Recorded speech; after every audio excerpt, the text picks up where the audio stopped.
I think everyone should see you in your Hawaiian shirt. Oh, I guess I don't have video enabled right now. Nope. But we can hear you, so. Good enough. Here, let's see if I do this. Does this kill the stream? Not for me. Okay.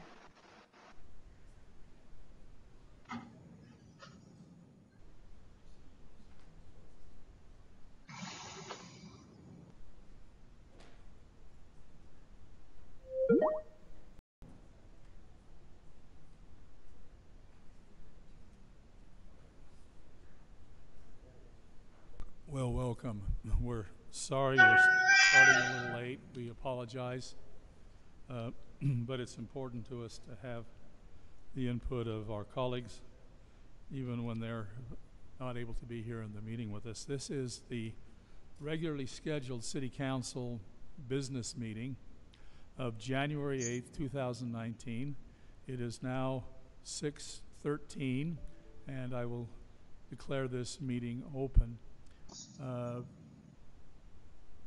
I've asked Councilman Peterson if he would give us a thought or a prayer to open our meeting, and then Councilwoman Bingham, if she would be willing to lead us in the Pledge of Allegiance.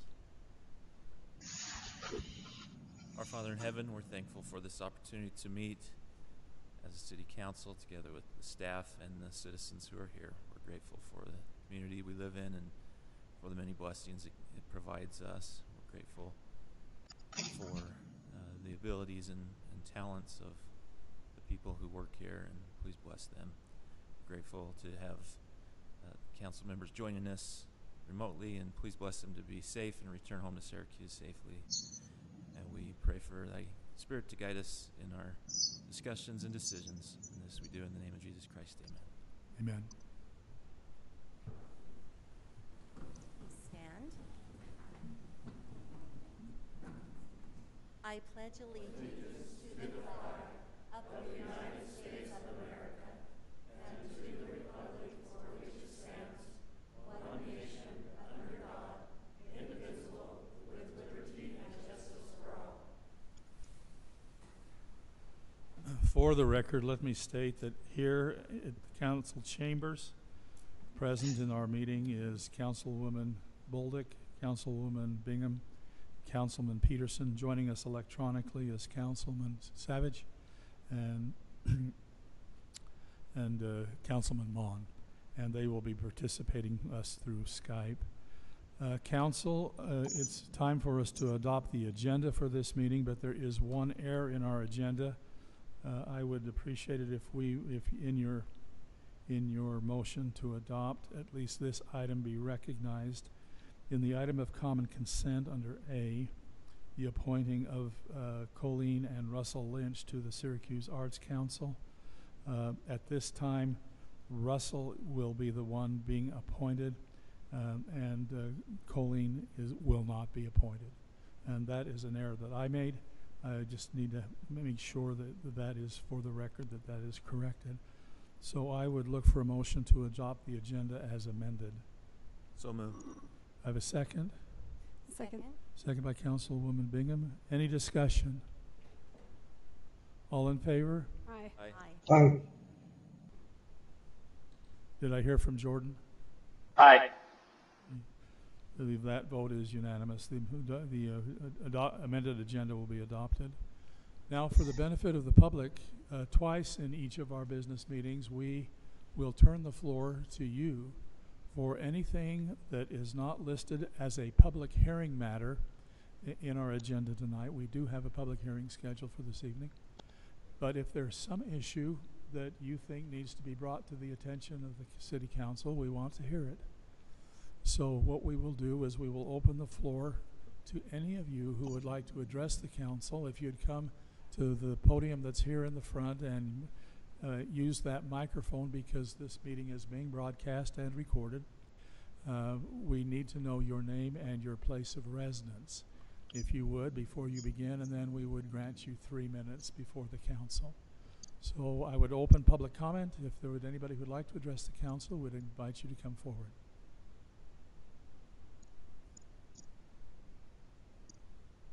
Hearing and seeing none, I will close public comment. That we'll make that offer again at the end of our business meeting. So if we stir something in you while you're here, we'd love to hear from you.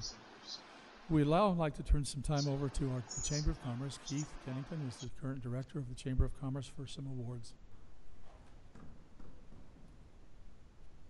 Thank you, Mayor and Council. With your permission, I'll turn this around and face the audience. And due to my age, I'll put my glasses on.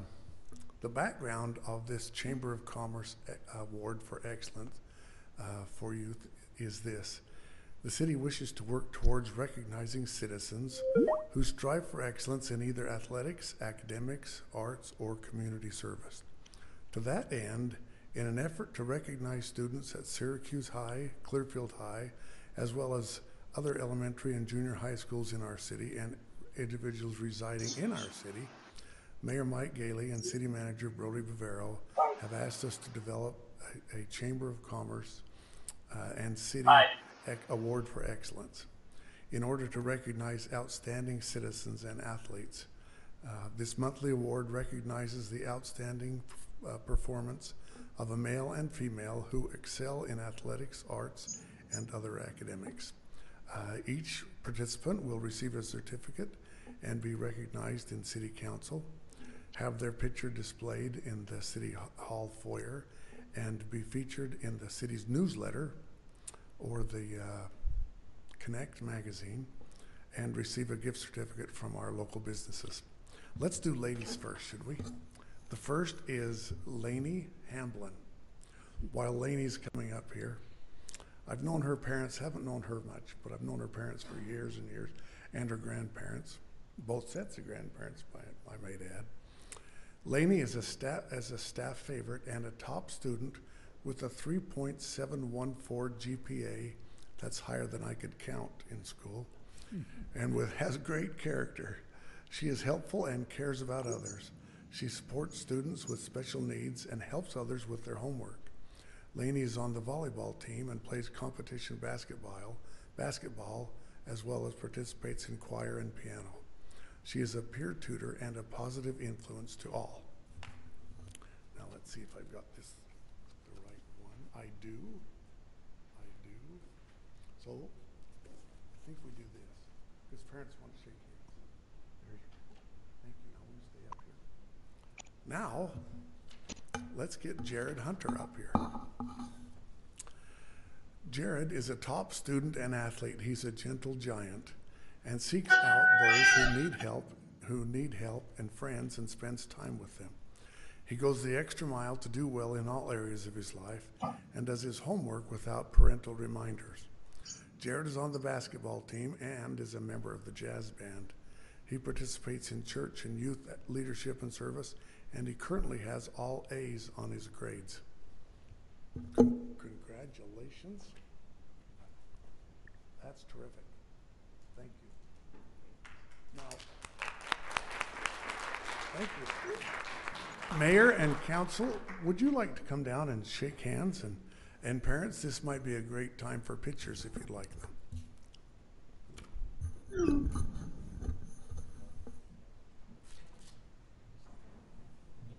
This will be the best I've looked into pictures so far.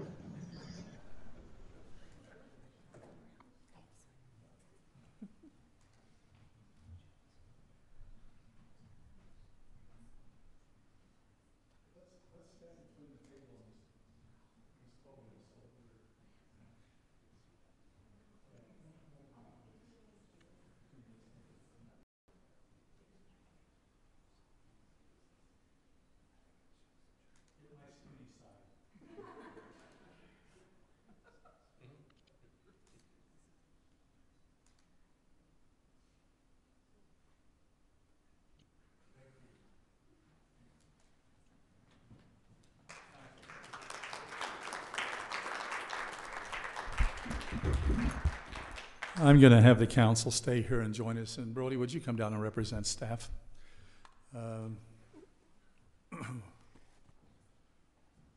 It might be hard to believe that 6 people who have been elected and the senior staff of Syracuse City can get along all the time. You know, when we're talking about issues and what is going on in the city and the opinion that exists on a number of occasions, it's hard to believe that a group of people can come together and work together in a way that they really begin to like each other. Now, we don't always agree. Don't get us wrong. We don't always agree. And sometimes we hold spirited debate. But we really, truly like each other. And in some circumstances, my definition of love is seeing need and being willing to service it. Andrea, will you bring James, and will you come and join us up here? Would you? James, come with her, will you? Andrea joined the council about 3.5 years ago, about 3.25 years ago, and she has been a tremendous asset to us. And I'm going to ask first Brody to represent the staff, and that award, that other issue is right here.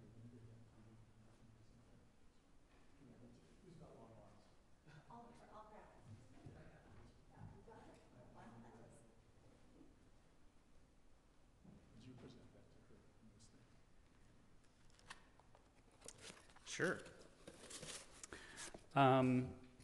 We, as council and staff, we have a certain tradition with council members as they leave us and go on to bigger and better things, to provide a little memento that you can have at your home or home office or wherever you're going to be. But what I'd like to say on behalf of the staff, Andrea, that we really appreciated your ability to be independent-minded and look at things from your point of view and try to decide what's best for the residents. That's really a great characteristic for a council member, and I can tell you that all of us really enjoyed working with you. We're sad to see you leave.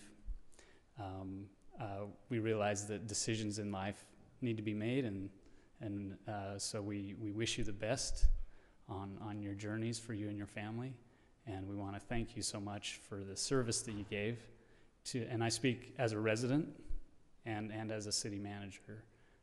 Thanks for the hours that you dedicated on our behalf, and the great effort that you put into it. So thank you.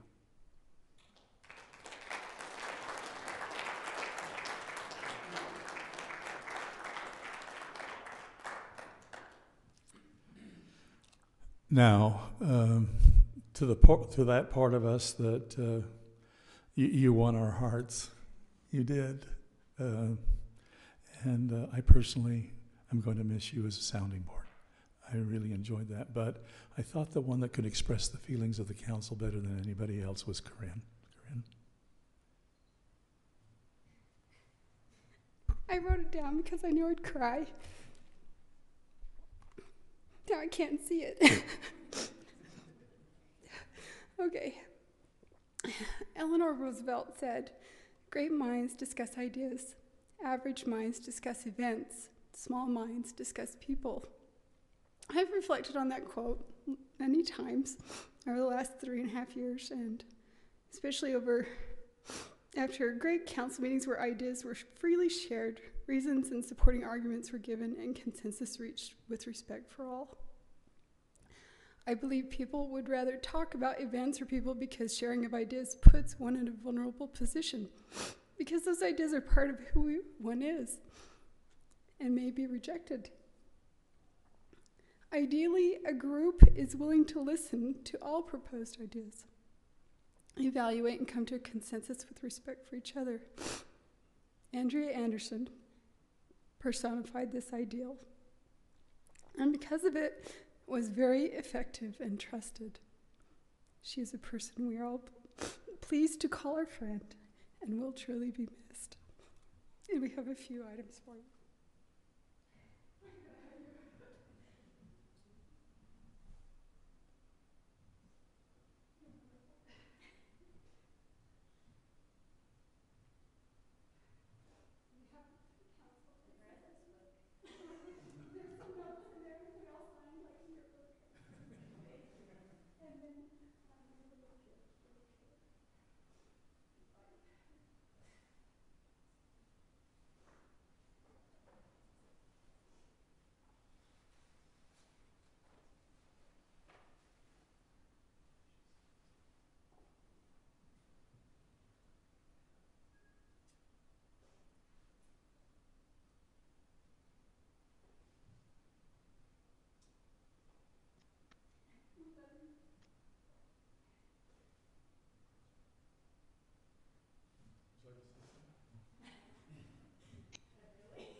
Andrea, you take our heart and the key to the city with you on that necklace. Thank you. Can I say something? I actually had it planned to say how good looking everybody looked up here, but no one's here. It truly, I don't know who to talk to. It was a privilege and an honor. And sorry. I just feel very grateful for the friendships that I made and the opportunity I had to serve such great citizens. Thanks. Thank you.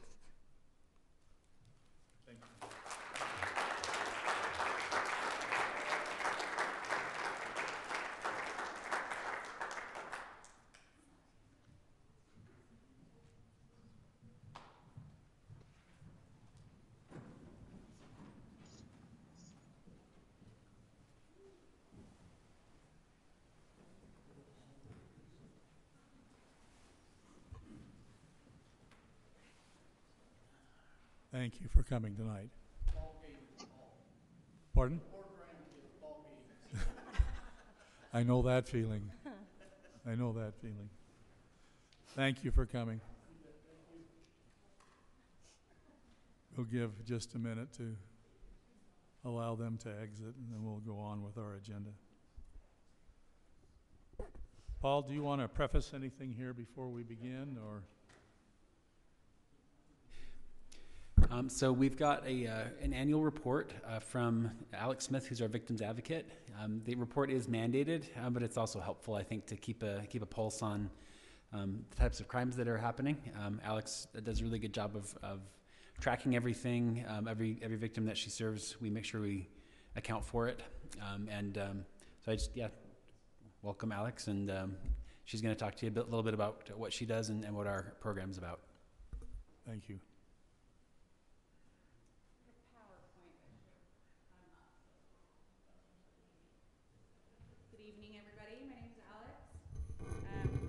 The Syracuse and Clinton City Victim Advocate. I've been in this position for a little bit over a year, so I'm excited to share all of the great and exciting things that the program has accomplished in the last year. So as soon as we get this PowerPoint up, here we go. All right, so just some of the objectives. I want to look at the number of victims served since the last time I gave an update, which was in March of 2018. I want to look at some of the victim demographics. I want to share a comparison of the crime victim types that the advocacy program is serving. We'll look at some services provided over the last year.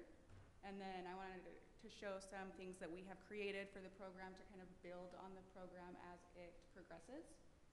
I wanted to show some events attended by the Victim Services program in the last year.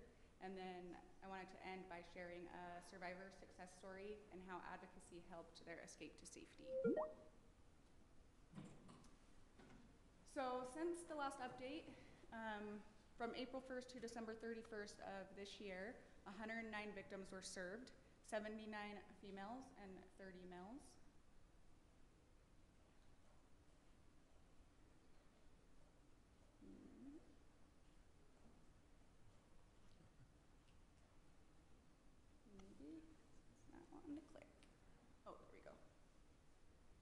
So the biggest majority of the ages of victim that we are serving in Syracuse and in Clinton, and I added Syracuse and Clinton together because that's the way that we track for the grant, so it's just easier to report that as well.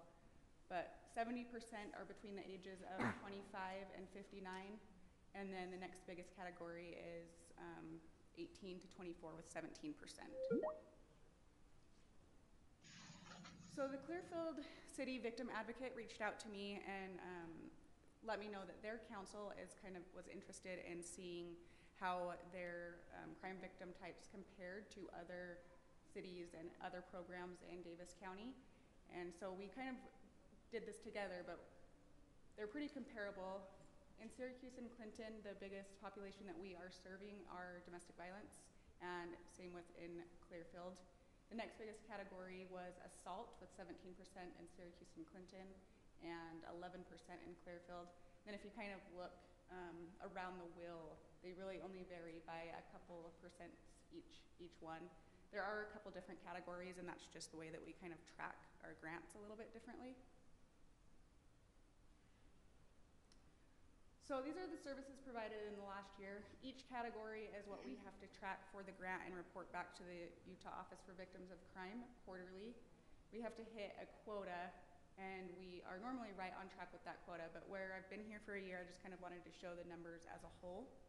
So over the last year, information about the criminal justice process was given 346 times. Information about victim rights and how to obtain notifications was given 237 times.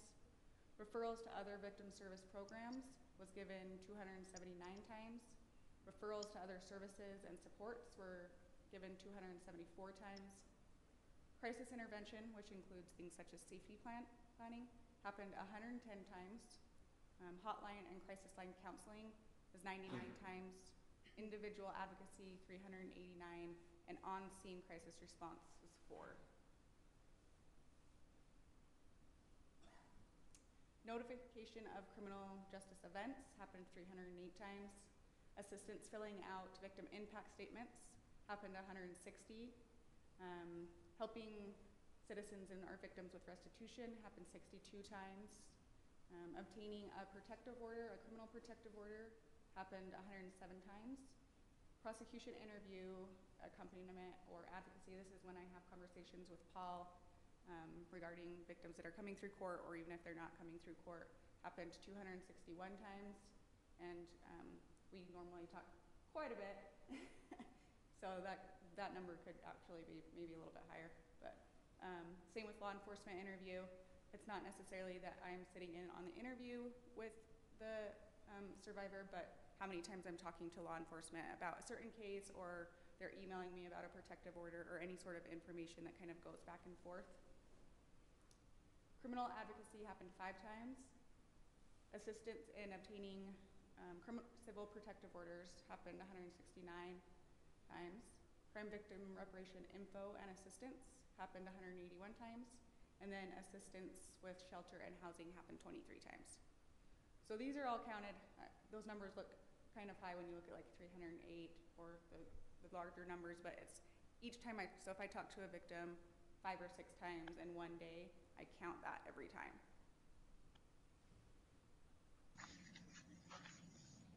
So over the last year, we have created some things to kind of help the program as it progresses and kind of get the word out there in our city that this program is available and that resources are available. So we created a victim services brochure that has all of our information in it, what we do, victim rights, and then our contact information.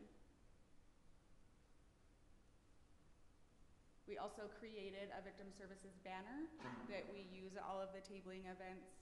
It too has our information on it and also other supportive resources that are in and around Davis County. We made these rubber bracelets, and they're a huge hit at every Heritage Days or any sort of event. All the kids love them. They have our information on them as well, so that's just a good way to kind of get the word out there that this program is available. The events attended by the Victim Services Program this year, we attended Heritage Days in Syracuse, Heritage Days in Clinton, did a presentation for the Lady Lions Club, and then we attended the Night Out Against Crime. And events are extremely helpful in getting the word out there that this service is available. I've had a lot of calls where they say, I saw your table or I saw your booth at Heritage Days, and that's how I got your contact information. I just wanted to include this slide. This year I created this Christmas tree just to put a little victim service program flair in the police department this year. So it's kind of fun. So I'm gonna end with the survivor success story. So I just want to let everyone know that I did get permission from the survivor to share this story. I did want to include a clip, like a video clip of her talking in her own words, but she just wasn't quite ready for that yet. So just some background on the client. She's a female, Hispanic, 35 years old. She grew up in the middle class. She did live with the offender and his parents, and she was an unemployed stay-at-home mom who suffered extreme financial abuse and control. He wouldn't let her have a job. He took control of all of the money and didn't let her really have any access to that at all. So this is just a kind of a brief history of violence and some of the calls that came through. She was in an abusive relationship for 13 years. In 2017, after I started, this was one of the first cases that I actually reached out to a victim on. At that time, she did not want to engage in services. She was stuck in that pre-contemplation stage of change where she just didn't want to acknowledge that domestic violence was even happening. Again, in 2017, there was a 911 hang-up call where officers responded. They said that everything was fine. There was nothing happening, nothing went on, but the officers did see that there were bruises all over her arms. So I made contact again, and at that time she still was not ready to engage in services. In 2018, she hit the final straw. There was an aggravated assault that happened that caused brain swelling and bleeding. She was transferred to the ICU at the University of Utah, where she suffered multiple head traumas. She had to have multiple brain surgeries. She was in the hospital for a month. She lost her children to the state because she was unable to care for them at that time. This is her in the hospital where she was on the road to healing. So I made contact with her in the hospital. At that time, she was still going through the pain of trying to recover from that, and then also realizing what had happened to her. She was extremely afraid, but she did acknowledge that she was ready to get help.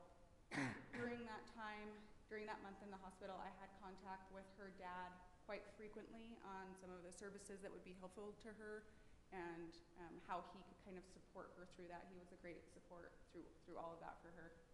I also had contact with DCFS about her children and was able to kind of report back to her and kind of be that middle piece back and forth. When she got out of the hospital, we got her connected with Safe Harbor Crisis Center. We got her a protective order, and she was able to get into their transitional housing, which was extremely important for her. She has never really lived on her own, so she really felt kind of like excited and independent. The case is still in progress right now. He is facing aggravated assault charges, which are a second-degree felony. So where is she now? She's in the Transitional Housing Center. She's engaging in supportive resources. She's receiving case management. She is employed. She gained custody back of her children, and most importantly, her and her children are safe. These are all quotes from her that I just wanted to share so you could kind of hear it in her own words. But I was in an abusive relationship for 13 years, and that last incident, he almost killed me. I am now setting an example for my children, and a good example, and this is the first time I can say that in a really long time. I am more independent and empowered. I am proud of myself as a mother, and this is my favorite. I am a mother of 5, and I am truly a survivor for sure. This is her now with her children. She's doing really well. This is just another quote about advocacy. My advocate has been so helpful. Without them, I would not be where I am today. Because of them, I was able to get into Safe Harbor's transitional housing, and because of that, I was able to get my kids back from foster care. My advocate continues to help me with any questions I have and is always making sure to do the best she can to help me in any way. So advocacy is extremely important for survivors to feel empowered and supported to leave an unsafe situation. And I'm super passionate about what I do, and I want to thank you all for allowing me to do this work in the city. Does anyone have any questions? Questions, council? No, Thank but you for everything you do. Thank you. thank you. I hear good things from you from every police officer I've talked to. Thank you. Dave, Jordan, are you there? Yes, Any comment? thank you very much for all that you do. I have been impressed with the program. Well, thank you very much. Same with me. Great job. Thank Thank you. you for all the people you're helping. Alex, thank you so much. Paul, maybe you could add comments on what it's done for you and you know what you're capable of doing now because of the advocacy group. Sure, briefly. I mean, I was doing my best to get information to people related to the case, but not nearly to the extent that we can now. I might make a phone call, or I might answer a phone call, more likely. Might send a letter letting them know about what was going on in court. But yeah, the type of attention that Alex can give to them is light years past what I could do as the prosecutor. And I'm sure the same is true in Clinton. I think the prosecutors there were kind of in the same boat as me, where people kind of were left to their own to figure out what was going on. So yeah, definitely having an advocate is really helpful for me as a prosecutor. Thank you, Paul. We really appreciate you, Alex. Appreciate all you do. Thank you. Appreciate all of you. Council, we're at item 6, the approval of minutes. We have minutes for November 27th of 2018, the work session, and November 27th, 2018. You remember we had a special business meeting associated with that work session. I'll move that we approve the minutes of both of those meetings. I have a motion by Councilman Peterson, I'll second that. second by Councilwoman Bolduc. Any discussion? All in favor?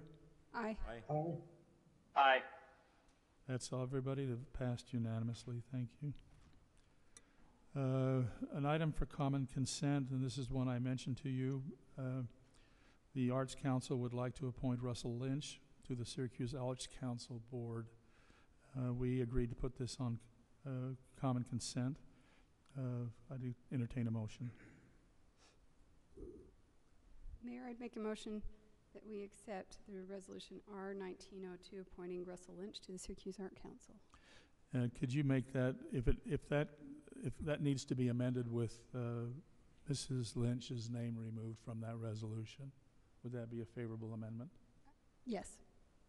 Have a second? Second? Second by Councilwoman Bingham. Any discussion? All in favor? Aye. Aye. Aye. That passes unanimously, having heard all voices. We're now at item 8, which is a public hearing, proposed ordinance 2019-01, declaring the annexation of 9.5 acres of property located at approximately 2600 west and 3000 south, and establishing a zoning for that property. Owen, do you want to make some comments before we begin? Sure. I'll give you a quick overview. It's approximately 9.5 acres. Applicant is CW Land. They are purchasing the land from the LDS Church from a parcel of approximately 94 acres. The approximate address is 2600 west, 3200 south. Planning Commission has reviewed the application and are forwarding a recommendation for approval. The land is within the annexation plan for future annexation, and they anticipate that it'll be part of the proposed shoreline master plan community. Thank you, Noah. State statute requires that we only act after holding a public hearing. I now declare that we are now in public hearing for comments from the public. Hearing and seeing none, I'll close the public hearing. Council, do you have any comments? This is one we discussed last time. We had a work session, and Right. it fits. All my concerns were addressed, and it fits into our annexation plan. So I don't have a problem with it. Any comment from Dave or Jordan? No, annexation when the land is part of our future to be annexed property is a no-brainer for me, so. I agree. I would add that where it's also in line with other connected lands, it makes perfect sense. It's not a peninsula out there. Thank you, council. I'd entertain a motion. Mayor, I'd make the motion that we accept proposed ordinance 2019-01 declaring the annexation of property located at approximately 2600 West, 300 South. I have a motion by Councilwoman Bolduc. Do I have a second? Second. Seconded by Councilman Peterson. Any further discussion? All in favor? Aye. Aye. Any opposed? Hearing none, that passed unanimously. Let's move on to item number 9. Proposed resolution 1901 adopting updates to the fiscal year 2018-19 wage scale. Steve?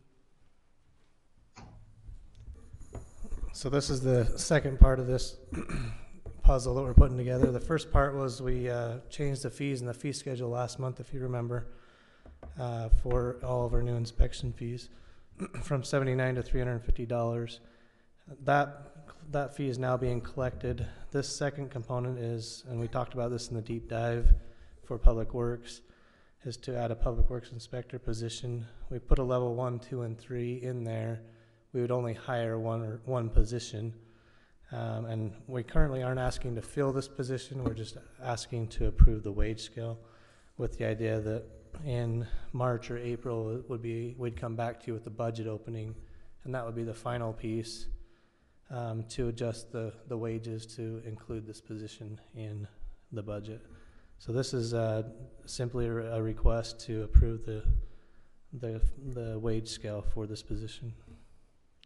Council, would you like to discuss this more? I can make a motion because we've I'd just entertain in a line with what we've talked about. I'd entertain a motion. I move that we adopt proposed resolution. Let's see. Is that right? Yes. Yeah. R1901. We just did that was an ordinance. This is a resolution. I'm sorry. Proposed resolution R1901 adopting updates to the fiscal year wage scale. Have a motion. Do I have a second? I second. Seconded by Councilwoman Bingham. Any further discussion, council? Hearing of none.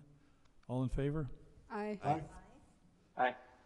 And passes unanimously. Heard every voice.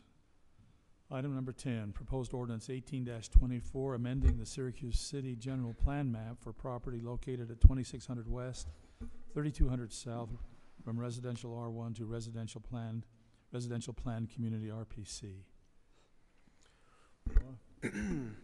Okay, this is for 115 acres.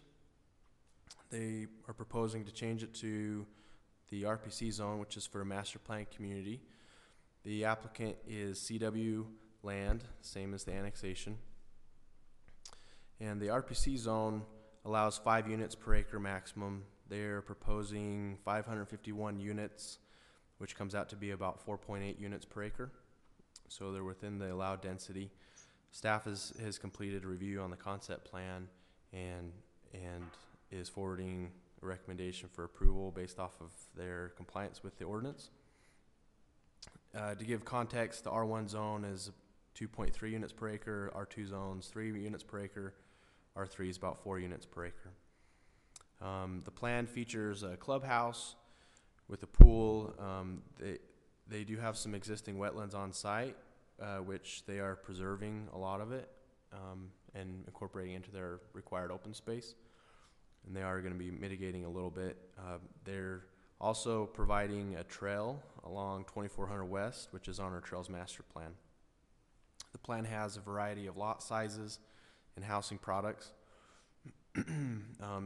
Just to give an idea of where this is in the process, after the concept plan and general plan, if they are approved, they would move on to preliminary and the zoning, which would have more detail on the types of amenities you'll see and the architecture, and that's when we would have a development agreement, which is required at that stage.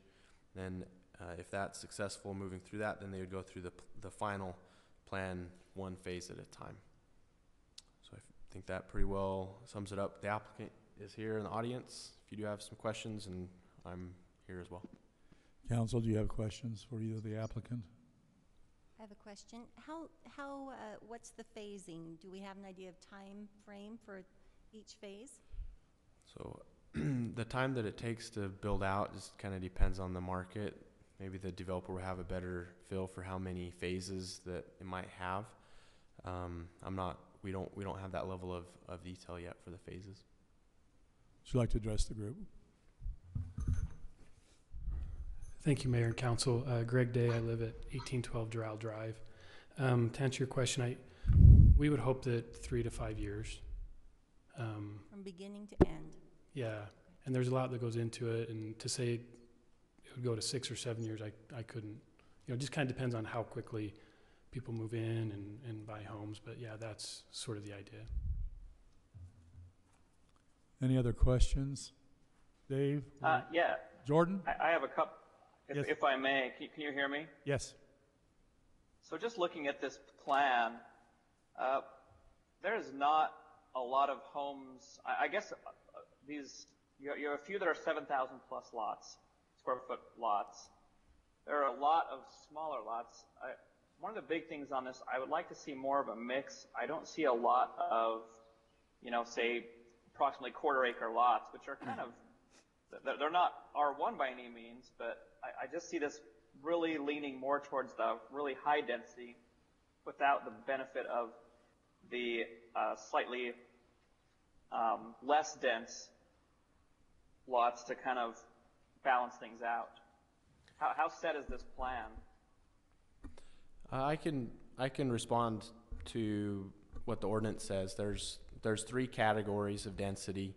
The most dense is 3,500 square foot minimum lot size, and Right. You're not allowed to go over 50%. So they are within the ordinance there.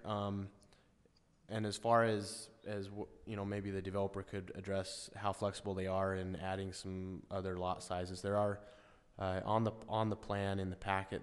They do have a breakdown of how many homes. I forget how many in each category it does have, but you are right that I'd say the majority are definitely smaller than a quarter acre. Yeah, it looks like we have about 8% of 7,000 plus, where everything else, we've got 43% at 56 to 7,000, and all the rest are just really high density. And I just like to see more of a mix in this community. I don't want to just create a really dense area that has the potential to become, a slum later on. I'm not saying that's what would happen here, but generally, if you don't have a good balance of different housing types, they tend to go one way or the other. Mr. Day, would you like to respond to that? Yeah, and I think that's a great comment by Councilmember Savage. One thing, the ordinance only requires that we provide a color-coded map. So if you look on it, the planner has sort of categorized them based on color. If we were to put the square footage on there, there's several that are listed kind of in the medium category that I think would actually be quite a bit larger, maybe in some of the cul-de-sacs. And so, yeah, I think as we get into more detail of the preliminary plat, you'll see that there's several that are bigger. In addition to that, I think we're open to, if we need to mix things a little bit, there's no problem with that. We'll work within the framework of the ordinance and the desires of the council. Okay, thank you. Any other discussion, council? I just want to say that I appreciate how they brought a initial plan, went back, reworked it, I think they produced a really good product. And I mean, maybe if the council decides to mix a little bit more, but overall, I really like what you've brought forward. So I just wanted to put my support there. I have a question. At this level, are we approving this development plan, or is this just preliminary development plan and we approve that at a later stage? So at this point in the process, this is just concept plan review. So it's really giving feedback. So if you've got ideas, this is the time to share those, because they're going to take that input and then they're going to come back with that preliminary plan So there's no vesting at this point. It's going to be a general plan change if it's approved, and then just sort of input from the council on the concept of things that you'd like to see when they come back. On the plan, I agree with Jordan. I always like to see that there's maybe a little bit more of the higher lot size. At one point, we talked about whether this zone justified insuring at least 10%, and I think that just didn't fly. So, but that does make sense in my mind to have just a little bit more. However, my big concern is just this, that we had an adjusted plan show up in our Dropbox today, and procedurally, I'm very nervous taking any action on something that wasn't advised to the public until the day of the meeting. I think that we have to be careful as a city that we don't give the perception that we're doing things out of order. That doesn't mean that things were done out of order, but we've had a lot of feedback recently where things were shifted for convenience or things were moved around, and people think somehow that means that we're doing things other than the way it's appropriate. So I would not like to see any documents change the day of a vote in the future. Okay, I agree with that statement. However, I just want to understand this. Does this document have to be here for what we're doing tonight? Because tonight we're just voting that we're okay with it being an RPC. Yes. That wasn't part of my question. Apparently it didn't need to be here. I'm just saying that for future reference, because if this were like a critical, we're voting on a document that showed up late, I would move to postpone. But where this doesn't have anything to do with the approval, I'm not making that motion. I'm just pointing out that we have to be careful of the perception. Yeah, okay, understood and agreed. Point noted, David. Thank you. I could also comment on that. We are approving the concept plan and the general plan tonight. It's just a little different than the standard. Usually it's just general plan and the concept plan can come later, but because this is a RPC, we've required that the concept plan be shown with this. And I can comment, the difference between the two plans, the one that did show up today has an addition of a stub road to the south, and that's something that we had been working with the applicant and their designers. We didn't get it till today, so I wanted to forward it on. And I agree. We don't want to be forwarding things last second, 100%. But just as a clarification, the only difference in the plan between what was in the packet and this is one stub road. Everything else has been the same. Point recognized, though, David. I think we're wise to make sure that we try to get packets complete as best as we can before. I'm glad to see that step road, by the way. Yeah, looks good. It's great to have that step road. And Okay, so to be clear, we are approving the concept plan tonight as well? Mm-hmm. Yes. Okay. So you're reviewing it. In the code, it's that we're providing input on that. So it was required to be submitted, but unlike most approvals, it's not the type of thing where we're going to be bound to it. There's no vesting. So there's kind of a legal distinction. So I hate to use the word approve because it's really not an approval of it. It's you're giving input on it. And if you don't like it, then I would say don't approve the general plan. Yeah, between now and the preliminary plat stage, there are some minor modifications that can be made to the plat, but what you're signing off on tonight is the general layout of the streets and the distribution of the lots and things like that. But Paul's right in that the word approval, it can actually change a little bit between now and preliminary, but if we wanted to see, the what's required by ordinance for the concept plan is to have the streets, the lots, and the open spaces. Well, so based on what Paul just said, that if we don't like the concept as it is right now, we should not approve this. That's right. Okay. Or you could approve and just give them a lot of feedback. some input. Yeah, you can approve with conditions of some feedback to work on between now and preliminary. I'd like to add some feedback then. If we're talking about, I think you have a really good layout with your about 50-50 is what we're talking about on some high density versus about double the size. I'd like to maybe see the 56 to 69 and the 7,000 and over, maybe a 25-25 mix. I know that you're probably pretty close to that. I'm not sure how large those lots are planned for that are showing up in that kind of yellow zone. But I'd like to see maybe an assurance that there will be a few more 7,000 or more, even just if we can even those two out. And maybe that's only talking about dropping a few houses off your yellow and turning them pale taupe. Yeah.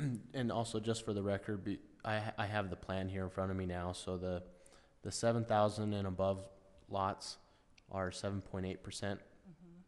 56 to 69 is 42.7, and 35 to 59 is 49.5.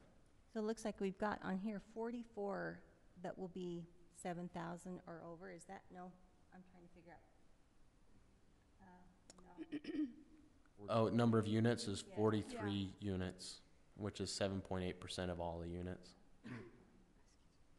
Okay, so I don't think that I was heard earlier, but I'm going to go ahead and make a motion that we table this until we have the adjustments, because if we're, the way I'm hearing it, we're making an approval tonight, and I'm not ready to do that. Yeah, right now, if I had to vote, I would vote no, just simply because I don't feel like it has all the things that we need, and it doesn't sound like it's accurate anyway. Okay, it To sounds me, like we have, procedurally, the plan isn't right. it sounds like we have three that want some adjustments, at least have said out loud that. So let's clarify for the developer so that they can do so. And as far as voting yes or no, I guess there's a little confusion to me. Is we vote yes with feedback and suggestions. Is there any Either way, we need to provide requirement feedback. that they do those? No, but if they come back with a preliminary plat that doesn't match your suggestions, then I think they can expect an answer that they won't like. So for me, the number of the lots doesn't matter as much as this. And you're the developer, you're the planner, you can tell me I'm just a dumb guy on this, that's okay. But it seems like the bigger lots should be along where this development connects with existing lots that are pretty big. Which they've done. And then you would taper it down. Whereas here the bigger lots are just tucked into two corners. I don't see that. So the 7,000 square foot lots are the pale color. Oh, you're talking about the 7,000 versus the like 56 along the and equestrian 7? trail, those are all 1 acre lots. And they are immediately adjacent to the medium density lots. I think you're going to get a lot of complaints about that. Yeah, maybe the developer could comment on that, but as far as the staff review per ordinance, there is a requirement for the most dense lots to be grouped closest to the arterial roads, and they have made an effort to not have the smallest units next to those, but you're right, the mid-range lots are adjacent to the 1 acre lots. So I know they have made an effort to keep the smallest of them away from those homes. And per ordinance, strictly per ordinance, that's what it says as far as the location of how the density should be tapered, so that the majority of the traffic is closer to those main roads. and then it has a maximum percentage, just if we're just strictly talking what the ordinance says. Sure. But the beauty of doing the master plan community at the same time as general plan is it provides some leeway for comments like what you guys are talking about. So as far as feedback then, I think if all of those lots along the equestrian trail moved up to the larger size lots, I think that would probably get it within the percentage of what we're kind of looking for, and still kind of gives, that would be a good compromise with the neighbors behind there that all thought they were going to get 1 acre lots all the way around them, and say, well, couldn't give you the 1 acre lots because, well, they weren't selling, but at the same time, we did try and give you a higher density. I think that's a good story to tell them and kind of keeps them happy and still keeps the percentages a little more balanced. Mr. Day. Thank you. I appreciate the feedback. I think that's fine. I think that's a great idea. We've attempted to, we've been on this journey for over a year now, and it's been really good. And we want to work with the neighbors. We put that equestrian trail. We're actually going to finish it. Right now, it's in a very dilapidated state and it's non-functioning. We're committing to fixing that. So there's going to be a little bit of a buffer, but to make those 7,000, I think would be a very good thing. And I think that's something we'd more than happy to do. We'd like to move on to the next step. I'm very impressed with your willingness to do this, so I appreciate that so much. I just want to say that right up front. Yeah. So, thank you. But yeah, I think that's a great thing that Councilmember Savage said, and I think we'd be certainly willing to do that. Thank you. If we were to propose that those lots along the equestrian trail were changed to the 7,000 square foot lot, Jordan, would that be okay for the suggestion with approval for tonight, or how does the rest of the council feel? I would move to have that adopted, knowing that if they come back without changes, then they'll likely have to go right back. So right. I consider this both sides agreeing that we're probably going to work on this together. So if we send it forward so they can continue progressing, I hate to put a halt to what you're doing. So I would agree with that. Okay. So there is a motion out there that I made. It may fail because nobody seconded it, but my opinion is this has to be tabled. I mean, it sounds like we all agree on what needs to be fixed, but it still needs to be fixed in order to go forward. If we approve it without, then we do have that potential stumbling block if it doesn't come back the way that we all thought we understood it. So my motion was to table. If that fails, then let's let it fail here because nobody seconded. Paul, do we have the legal right, if they come back without those changes, to deny? Yeah, the next approval is a zoning approval with a preliminary plat attached to it. So that's a discretionary thing. I understand Councilman Mon's position that maybe that they think that they know what you want, but in fact they don't. I see. And they're going to be expending considerable resources in drafting and getting things ready. It sounds like they're ready to move forward. They're willing to take that risk. So it's really up to the council to decide whether you're comfortable moving forward or whether you'd like to have them come back. I'm comfortable now. I can totally appreciate what Councilman Mon's saying, and I think the stumbling block or the potential for a stumbling block is not ours; it's the developers. Yes, I agree. At this point, and they're ready to go to work on the next step. So we need to know if anybody wants to second Councilman Mon's motion. I'm looking for a second to that motion. Hearing none, it dies for lack of a second. Okay. I'll move that we adopt proposed ordinance 1824, amending the general plan map for this property and moving it from residential R1 to an RPC residential planned community. The motion in favor. Do I have a second? Can I put a friendly amendment upon that? Yes. With the change of the lots being changed to 7,000, can we specify that now? Or is that appropriate or not? I mean,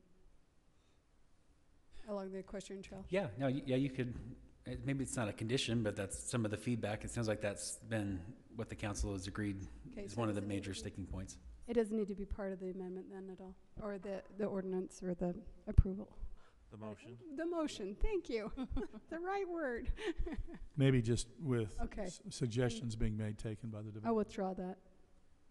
Okay, I'll second. With suggestions noted? I'm okay with that as part of my motion if we say with suggestions noted.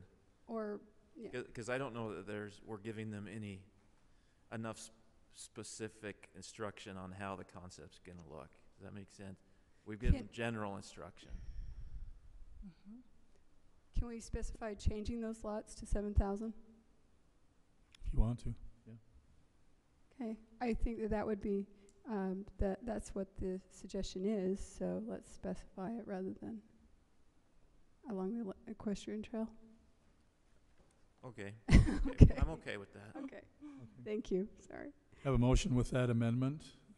Do I have a second? Second. Second by Councilwoman Bingham. Any further discussion? Further discussion here. I'm going to vote no procedurally because I don't think that this was done right, but I actually do appreciate the work that Mr. Day has done. I think that in the end, I want to see this succeed, but I think we're out of order here, and so that's just going to be my vote. It's not reflective of my desire to see this project go forward. And I'm probably going to vote no as well on this, just for the same reason that until I see something that actually shows what I'm looking for, but I do want to see this move forward, but want to make sure that we have something on paper. There's just experience out there that when we didn't get it right first, then it comes back and somebody says, we thought that's what you meant. And that's been experience in the city. It has nothing to do with Mr. Day, who's done a great job and been very willing to work with us. But procedurally, this should have been adjusted before today. Council, I'm going to call the question. All in favor? Aye. Aye. Aye. Aye. 3. Nays? Nay. Nay. The vote was 3-2. You got that recorded, Cassie, by councilperson. Thank you. Thank you, Mr. Day. Appreciate your time. We'll reopen this meeting for public comment. Is there any other public comment that would like to be made at this time? That's coming across from one of the boys. They're online. Hearing and seeing none, I'll close public comment. I'd like to take just a minute now and introduce the Lynches. Would you like to come forward and let us have a chance to meet with you? Yeah. I'll come forward. Okay, Russ, thank you. Your wife is Council? welcome too. She's welcome too. Russ, tell us a little bit about yourself, will you? And your wife. Tell us your little history and. You're forever linked, I promise. It's all good. Tell us a little bit about yourself. Sure. Good evening. I'm Russell Lynch. Been a resident of Syracuse for 2 years now, and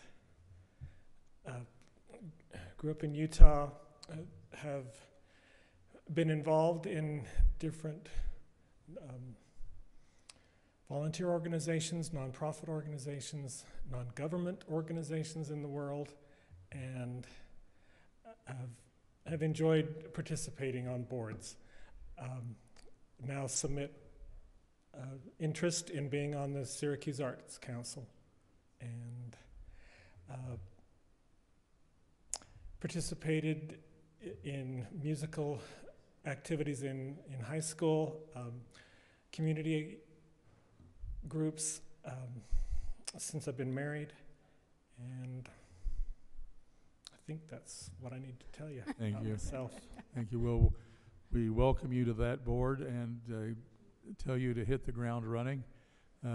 That particular part of our community is running very, very well, and we're very proud of them. There has been much improvement in that over the last 2 or 3 years. Dave, do you have any comment since you oversee that group?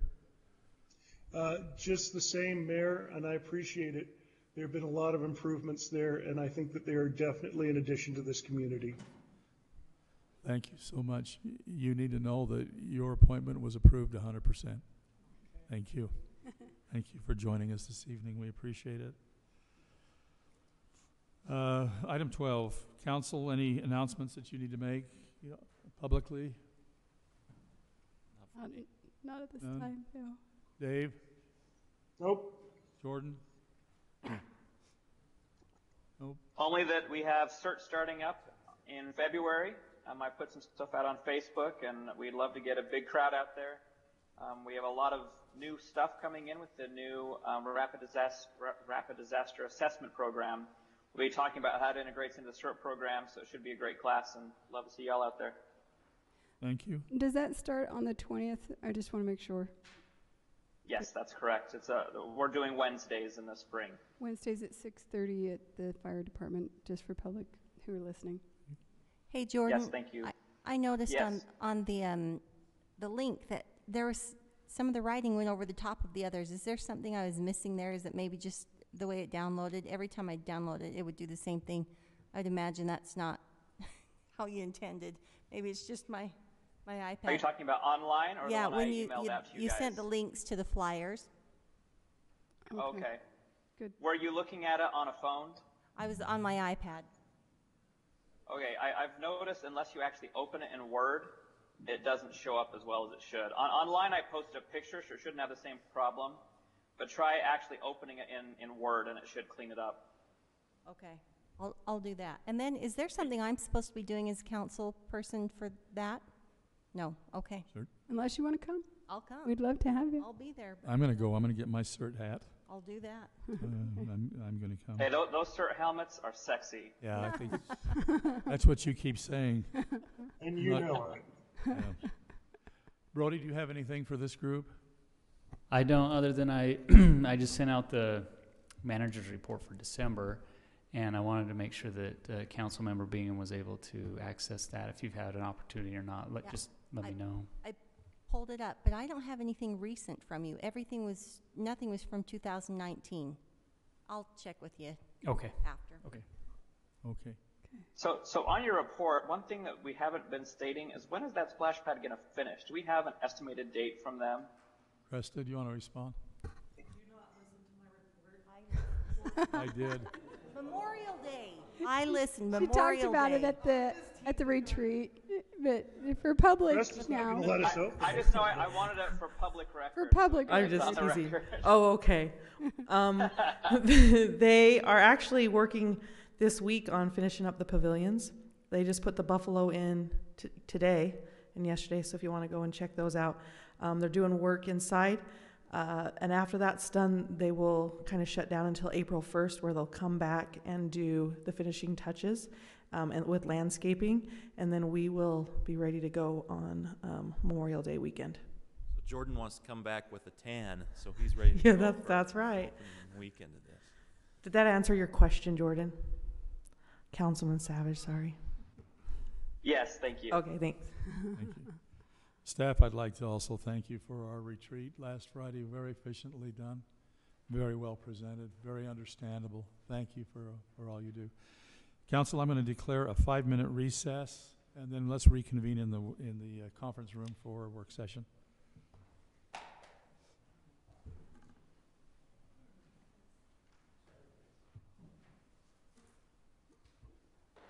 Hey, Brody, it's pulled up now. Before it wasn't, so I've got pictures and everything. Is that what I was supposed to have?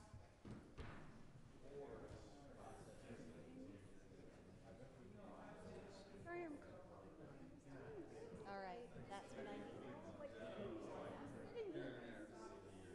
Hey, no shaking hands. Now you hug Andrea. She's gonna get